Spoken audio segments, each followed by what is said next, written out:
নমস্কাৰ আপোনালোক সকলোকে আমাৰ নতুন ইউটিউব চেনেল সিম্পল কিচেনলৈ স্বাগতম জনাইছোঁ। আমাৰ এই নতুন চেনেলটোত আপোনালোকলৈ এটা নতুন ৰেচিপি ভিডিঅ' আগবঢ়াইছোঁ। যদি আপোনালোকে ভিডিঅ'টো চাই ভাল পায়, বনাই খাব আৰু আমাক কেনেকুৱা পালে সেইটো কমেণ্ট কৰি জনাবলৈ নাপাহৰিব। আজিৰ ৰেচিপিটো তৈয়াৰ কৰিবলৈ আমি এইসমূহ সামগ্ৰী ব্যৱহাৰ কৰিছোঁ। খোৱা তেল, আপোনালোকে যিকোনো ধৰণৰ খোৱা তেল ব্যৱহাৰ কৰিব পাৰে। আমি মিঠাতেল ব্যৱহাৰ কৰিছোঁ। ক'লা জিৰা, ইয়াক কোনোৱে কালজিৰা বুলিও কয়। সৰু চামুচেৰে আমি 1 চামুচ ক'লা জিৰা লৈছোঁ। 10 ফুটামান নহৰু, এটুকুৰা আদা, এটা ডাঙৰ পিঁয়াজ, দুটা মধ্যমীয়া জোখৰ গুটি কচু, অলপমান চয়াবিন আৰু দহি কচু। দহি কচু দুই ধৰণৰ পোৱা যায়, ক'লা আৰু সেউজীয়া। আমি ইয়াত ক'লা দহি কচুটো ব্যৱহাৰ কৰিছোঁ আৰু নিমখ হালধি আপোনালোকে প্ৰয়োজন অনুসাৰে ব্যৱহাৰ কৰিব। দহি কচুৰ ব্যঞ্জন অতি সুস্বাদু হয় আৰু ই আমাৰ স্বাস্থ্যৰ পক্ষেও উপকাৰী। বিভিন্ন ধৰণে বিভিন্নজনে ৰান্ধে আৰু আজি আমি ৰান্ধিবলৈ লৈছোঁ গুটি কচুৰ সৈতে। কেতিয়াবা বাৰু খাইছেনে? এনেকৈ ৰান্ধি খাবচোন, খুব ভাল লাগে। আহকচোন আমি কেনেকৈ প্ৰস্তুত কৰিছোঁ এই ব্যঞ্জনবিধ এবাৰ চাই লওঁ। প্ৰথমতে আমি দহি কচু কেইডাল খুব ধুনীয়াকৈ ধুই লৈছোঁ আৰু তাৰপিছত ভিডিঅ'ত দেখুওৱাৰ নিচিনাকৈ চ'চবোৰ লাহে লাহে এৰুৱাই লৈছোঁ আৰু তাৰপিছত সৰু সৰু টুকুৰা কৰি লৈছোঁ। এতিয়া আমি এখন কেৰাহী গৰম কৰি তাতে মিঠাতেল দিছোঁ আৰু মিঠাতেলখিনি গৰম হোৱাৰ পাছতে ইয়াত জিৰা দি দিছোঁ। জিৰাখিনি অলপ ফুটিবলৈ ধৰোঁতে সৰু সৰু মিহি মিহিকৈ কাটি থোৱা পিঁয়াজখিনি দি দিছোঁ আৰু গল্ডেন ব্ৰাউন হোৱালৈকে সেইখিনি লৰাই লৰাই ভাজি আছোঁ।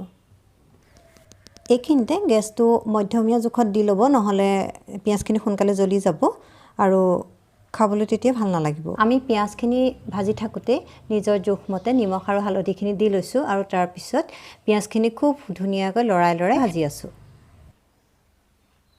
পিঁয়াজখিনি গল্ডেন ব্ৰাউন কালাৰ হোৱাৰ পাছতে আমি সৰু সৰুকৈ টুকুৰা কৰি কাটি ৰখা দহি কচুবোৰ দি দিছোঁ আৰু তাৰ পাছতে অলপমান সেইখিনি লৰাই লৈ গুটি কচু সৰু সৰুকৈ টুকুৰা কৰি ৰাখিছিলোঁ আৰু সেইখিনিও দি দিছোঁ।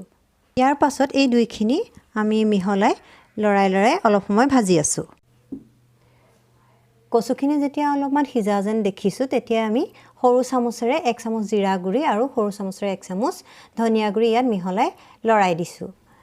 এই কথাটো মই আপোনালোকক আগতীয়াকৈ জনাবলৈ পাহৰি গ'লোঁ, সেয়ে এতিয়াই জনাই থৈছোঁ। ইয়াৰ পাছত আমি প্ৰায় 2 পৰা 5 মিনিটমান সময় সেইখিনি মিহলি হোৱালৈকে ভালদৰে ভাজিম আৰু আমি আগতীয়াকৈ তিয়াই টুকি ৰখা চয়াবিনখিনি অলপ দেৰি পাছতে ইয়াত যোগ কৰিম। এতিয়া আমি এইখিনি খুব ভালদৰে লৰাই ঢাকোন মাৰি দিম যাতে সেইখিনি খুব সোনকালে সিজে। কচুখিনি প্ৰায় সিজিছে আৰু এই সিজু হওঁতে আমি আগতীয়াকৈ প্ৰস্তুত কৰি ৰখা আদা আৰু নহৰু পেষ্টখিনি ইয়াত দি দিছোঁ আৰু সেইখিনি দি খুব ভালদৰে মিহলাই লৰাই লৈ পুনৰবাৰ ঢাকোন মাৰি দিছোঁ। ভাত বা ৰুটিৰ লগত খাবলৈ আমাৰ গুটি কচুৰ সৈতে দহি কচুৰ ব্যঞ্জনবিধ ৰেডি। আমি ইয়াত বিশেষভাৱে মছলা ব্যৱহাৰ কৰা নাই আৰু জলকীয়াও ব্যৱহাৰ কৰা নাই, কিয়নো আমাৰ এটা 5 বছৰীয়া সৰু ল'ৰা আছে আৰু আমি যি খাই ভাল পাওঁ, আমি যেনেধৰণে খাওঁ তাকো খুৱাবলৈ চেষ্টা কৰোঁ। যদিহে আপোনালোকে জলকীয়া খাই ভাল পায় বা জ্বলা খাবলৈ ভাল পায়, তেতিয়াহ'লে আপোনালোকে তেলত শুকান জলকীয়া দিব পাৰে বা কেঁচা জলকীয়া ফালিও এই ব্যঞ্জনবিধৰ লগত সংযোগ কৰিব পাৰে।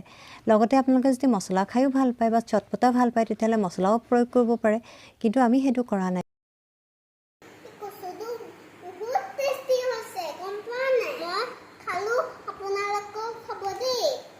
দহি কচুৰ ব্যঞ্জনবিধ বনাওঁতে মই সৰু সৰু দুটা টুকুৰা তাৰ পৰা বেলেগকৈ ৰাখিছিলোঁ আৰু সেইটোৱে আজি আমি এটা চাটনি বনাম।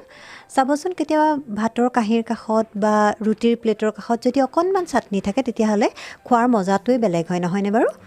আজিৰ এই চাটনিবিধ প্ৰস্তুত কৰিবলৈ আমি এইসমূহ সামগ্ৰী লৈছোঁ। দহি কচুৰ টুকুৰাকেইটা ধুনীয়াকৈ ধুই তাৰ চুচ গুচাই সৰু সৰু টুকুৰা কৰি কাটি লৈছিলোঁ যাতে মিক্সাৰ গ্ৰাইণ্ডাৰত দিবলৈ সুবিধা হয়। 5টামান জলকীয়া, আপোনালোকে যদি জলকীয়া বেছি খায় বা জ্বলা বেছি খায় তেতিয়াহ'লে তাতকৈ বেছিও দিব পাৰে। আমি কিন্তু ইমান বেছি জ্বলা নাখাওঁ, সেইকাৰণে 5টামান জলকীয়া দিছোঁ। 7-8 ফুটামান নহৰু, সৰু এটুকুৰা আদা, লগতে জোখ অনুযায়ী নিমখ।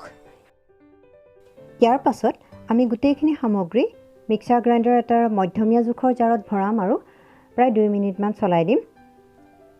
তাৰপিছত অকণমান ৰখাই লৈ এখন চামুচেৰে গোটেইখিনি মিশ্ৰণ আমি লৰাই দিম আৰু তাৰপিছত 1 মিনিটমান পুনৰ চলাম।